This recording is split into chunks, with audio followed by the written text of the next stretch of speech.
বিসমিল্লাহির রহমানির রহিম। আসসালামু আলাইকুম ওয়া রাহমাতুল্লাহ। প্রিয় শিক্ষার্থী বন্ধুরা, আজকে আমরা দেখব অধ্যায় 13 ধারা, রাজশাহী বোর্ড 2024 সালের সৃজনশীল প্রশ্নের সমাধান। তাহলে রাজশাহী বোর্ডের সৃজনশীল প্রশ্নে কিন্তু আমাদের একটি মাত্র প্রশ্ন হয়েছে, অর্থাৎ শুধু গ নাম্বার প্রশ্নটি হয়েছে, আর ক এবং খ অন্য অধ্যায় থেকে হয়েছে। সেই কারণে আমরা শুধু গ নাম্বার প্রশ্নের উত্তরটি নিয়ে এসেছি।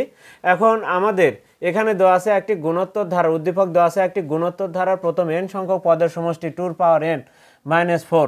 এটা কিন্তু আমাদের সূত্র আকারে দেওয়া আছে। তাহলে n এর জায়গায় যদি আমি বসাই তাহলে প্রথম পদের সমষ্টি পাবো, n এর জায়গায় যদি আমরা 2 বসাই তাহলে সেই ক্ষেত্রে দুইটি পদের সমষ্টি পাবো। n এর জায়গায় যদি আমরা, যেহেতু এটা সমষ্টির সূত্র, তাহলে এখানে 3 বসালে 3টি পদের সমষ্টি পাবো। আসলে সমষ্টির ধারাটা কেমন, আর সেখান থেকে কিন্তু আমাদের সাধারণ ধারাটা আমাদের কিন্তু তৈরি করতে হবে।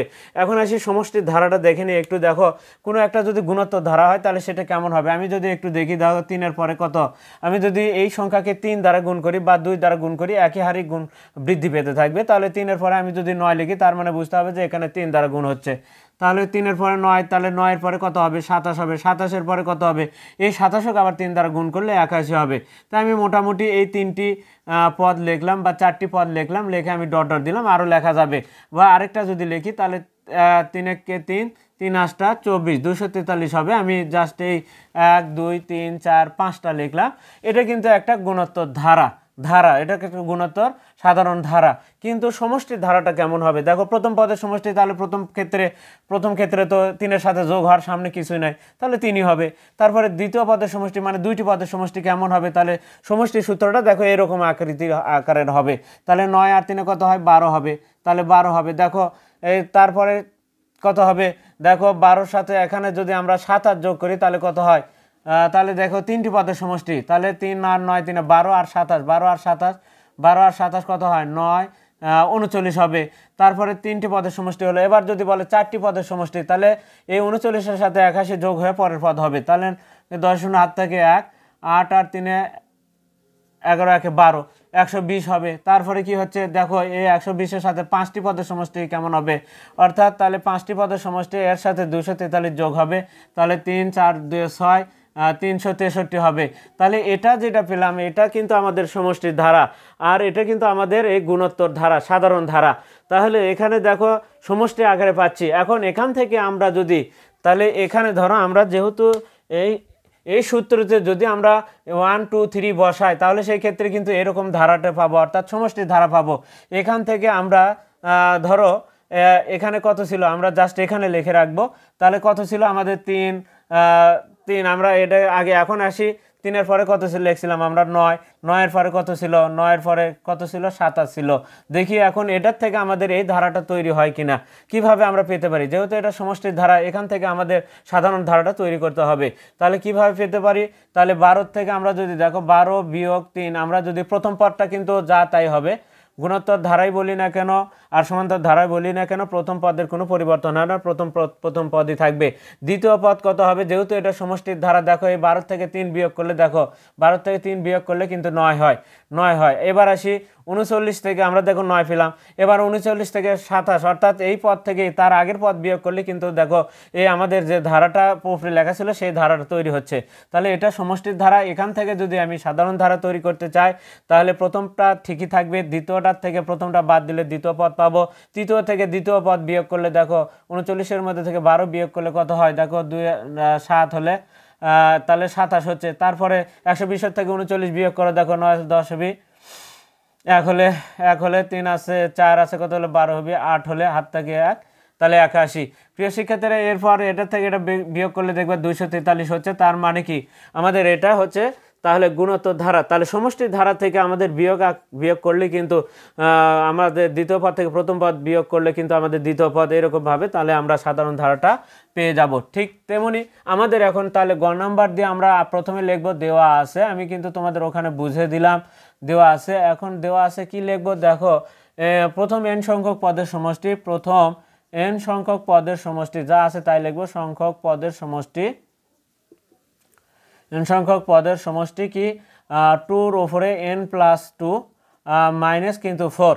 এখন দেখো যদি n সমান, এখানে প্রথম n সংখ্যক পদের সমষ্টি, এখন n এর জায়গায় যদি 1 বসায় তাহলে n সমান 1 হলে প্রথম পদের সমষ্টি হবে, বা প্রথম পদ বা প্রথম পদের সমষ্টি। কারণ দেখো প্রথম পদ সমষ্টির ক্ষেত্রেও 3, সমষ্টি এবং ধারার ক্ষেত্রে, গুণিত ধারার ক্ষেত্রে, সাধারণ ধারার ক্ষেত্রেও কিন্তু প্রথম পদে 3। তার মানে কি বোঝানো যাচ্ছে, প্রথম পদ এবং প্রথম পদের সমষ্টি পরিবর্তন হবে না, যা সবসময় একই থাকবে। তাহলে আমরা কি লিখতে পারি, n সমান 1 হলে, n সমান 1 হলে, তাহলে n সমান 1 হলে আমরা কি লিখতে পারি, প্রথম পদ বা প্রথম পদের সমষ্টি। তাহলে কি লিখতে পারি, প্রথম পদ বা প্রথম পদের সমষ্টি, প্রথম পদের সমষ্টিও লিখতে পারি, সমষ্টি, প্রথম পদের সমষ্টি। যেহেতু সমষ্টির সূত্র আমি যদি 1 বসাই তাহলে প্রথম পদের সমষ্টি পাবো। এখন দেখো তাহলে 1 বসালে তাহলে 2 এর উপরে কত হচ্ছে, দেখো 1 যোগ 2 বিয়োগ কত 4, আমাদের এখানে কত আসবে, 2 এর উপর 3 হলে কত হয়, 2 আর 1 3 হয়, 2 এর উপর 3 হলে 8, 8 এর মধ্যে থেকে 4 বিয়োগ করলে কত হয়, আমরা তাহলে কত পাচ্ছি, 4 পাচ্ছি।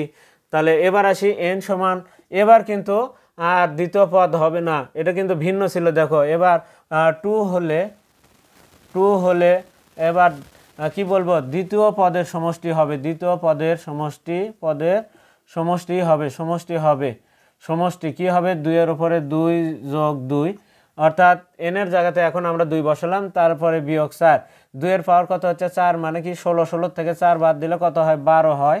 প্রিয় শিক্ষার্থী আমরা 12 পেলাম, প্রথমে 4 পেলাম, তারপরে 12 পেলাম। n সমান কত হলে, 3 হলে তৃতীয় পদের সমষ্টি বা 3টি পদের সমষ্টি, প্রথম পদের সমষ্টি, দ্বিতীয় পদের 2টি পদের সমষ্টি, 2টি পদের সমষ্টি, 3টি পদের সমষ্টি, বা তৃতীয় পদের সমষ্টি বা 3টি পদের সমষ্টি লিখলেও লিখতে পারো, 3টি পদের সমষ্টি লিখলে আরও ভালো। তোমরা লিখতে পারো 2টি প্রথম পদের সমষ্টি, 2টি পদের সমষ্টি, তৃতীয় পদের সমষ্টি। এখন আমরা তাহলে কি লিখব, তাহলে কি আছে, 2 এর উপরে, এবার n এর জায়গাতে আমরা 3 বসাবো, n এর জায়গাতে 3 বসাবো, তাহলে 2 এর উপরে 3 যোগ 2, তাহলে কত হয় 4। এবার হবে দেখো 2 এর পাওয়ার 5, 2 এর পাওয়ার 5 মানে 32, 32 থেকে 4 বাদ দিলে কত হয়, আমাদের 32 4 থেকে বাদ দিলে 28 হয়। এবার আর একটা আমরা যদি লিখি, তাহলে আর একটা লিখবো আমরা 4 হলে, এবার 4 হলে চতুর্থ পদের সমষ্টি, চতুর্থ পদের সমষ্টি, তাহলে 2 এর উপরে কত, 4 যোগ 2 -4। এখন 2 এর উপরে 6 করলে কত হয়, 64, 2 এর পাওয়ার 4 দিলে 6 দিলে 64 থেকে যদি আমি 4 বিয়োগ করি তাহলে 60 হয়। প্রিয় শিক্ষার্থীরা এই ধারাটা যেটা পেলাম সেটা কিন্তু আমাদের, দেখো এটাই কিন্তু আমাদের প্রথম পদে এটাই হবে, আর পরবর্তী দ্বিতীয় পদ কি হবে, 12 থেকে 4 বিয়োগ করলে কিন্তু আমাদের দ্বিতীয় পদ হবে, আবার 28 থেকে 12 বিয়োগ করলে তৃতীয় পদ হবে, 60 থেকে 28 বিয়োগ করলে কিন্তু আমাদের চতুর্থ পদ হবে। যাই হোক আমরা বের করলে হলো। এখন আসি আমরা, দেখো তাহলে প্রথম পদ, তাহলে কি হচ্ছে, অতএব গুণোত্তর ধারাটির প্রথম পদ, অতএব গুণোত্তর ধারাটির আমি যদি লিখি তাহলে গুণোত্তর ধারাটির প্রথম পদ, গুণোত্তর ধারাটির প্রথম পদ কিন্তু 4ই হবে। গুণোত্তর ধারাটির এবার কি দ্বিতীয় পদ কি হবে, দ্বিতীয় পদ হবে কি, তাহলে আমি এটাকে একটু সরে লিখলাম, 4টা একটু সরে লিখলাম। এবার দ্বিতীয় পদ কি হবে, 12 বিয়োগ 4 কত, 12 বিয়োগ 4 সমান কত হবে, 8 হবে।